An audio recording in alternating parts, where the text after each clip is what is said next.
আতিফ আসলাম, পুরো নাম মোহাম্মদ আতিফ আসলাম। আতিফ পাকিস্তানের একটি মুসলিম পরিবারে জন্মগ্রহণ করেন।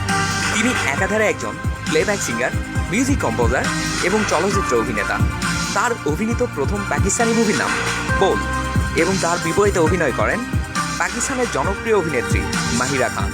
তবে আতিফ আসলাম মূলত একজন গায়ক হিসেবে বেশি পরিচিত।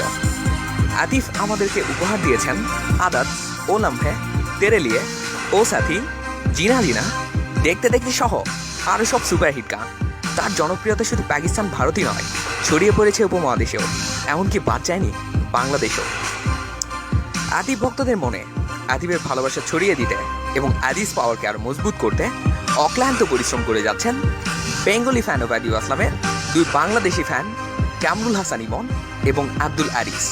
আতিফ ভক্তদের কাছে আমাদের প্রত্যাশা, আপনারা যেভাবে Bengali fan of Atif Aslam পেজকে সাপোর্ট দিয়েছেন, ইভেন এখনও দিচ্ছেন, ঠিক একইভাবে ভবিষ্যতেও আমাদেরকে সাপোর্ট দিবেন। আতিফ আসলামের প্রতি অন্তরের অন্তঃস্থল থেকে ভালোবাসা ছিল, আছে এবং থাকবে।